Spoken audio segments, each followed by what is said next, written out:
Hey,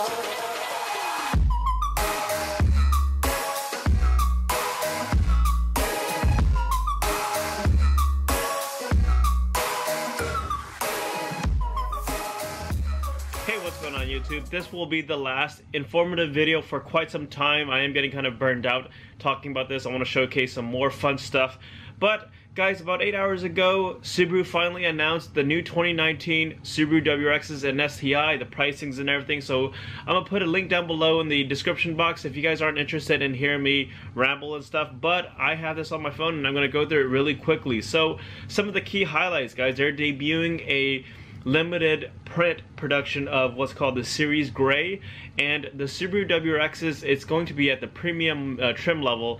There's going to be 750 gray models. I think it's like Series Gray, whatever they call it. It's going to be very exclusive. It's going to have its own like little details and stuff to make it stand out from the rest. And for the STIs, it's going to be a limited 250 run. So if you guys are all about that collector stuff, if you guys want your WRX or STI to pop off, now's the perfect opportunity.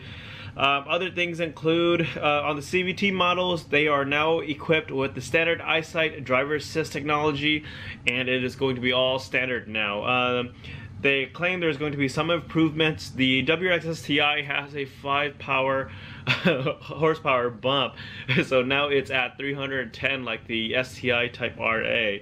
And coming in 2019, they all have the Apple CarPlay and Android Auto. It's about time they finally have it, and it's amazing, you know, for the people who's been waiting for it for such a long time. Now guys, as a current 2018 Subaru WRX owner, I want to give you guys some of my thoughts about the details here. The new 2019 Subaru WRXs and STIs are going to be just a little bit more expensive than this current year's MSRP. So starting off at the standard trim level, the 2019 Subaru WRXs begin at $27,195. Moving on to the premium trim, it's going to be starting off at $29,495. And there are optional performance packages and stuff like that, like the same I talked about in my other video. Optional performance package includes Recaro performance design seats. It's 8-way powered, front driver only. The calipers are painted front and rear, and you're upgraded with a Duret front brake pads. The moonroof is deleted to reduce weight. The performance package is about $2,000. So just something to look into. The WRX Limited MSRP is at $31,795. And now moving on to the Subaru WRX STIs. Their MSRP starting point is $36,595. I'm sure I'm missing a lot of other details, but you could definitely read it for yourself. Now, as a current owner of the 2018 models, I want to give you guys my perspective. I personally feel like this is very underwhelming. I very appreciate and love Subaru, and I support them by all means. However, as a current owner, you know, after reading all of this, I'm not really a fan of the color gray. You know, I get the gimmick, I get what they're trying to do to kind of upsell the 2019. However, looking at the specs of the STI, it feels as though it's a watered down version of the RA, and I feel bad for the guys who did buy the STI RA at the $50,000 price range, because the 2019 STI essentially has some of the things that is on the STI RA already. So it feels very underwhelming, and I'm not willing to trade up. You know, there's been a lot of talk in the forums about potentially trading in their previous generation WRXs for the new one, and this kind of solidified it. For me as a current owner, it's not enticing enough for me to go and trade in my 2018 Subaru WRX to get the current model, the 2019. So good news for you guys is, of course,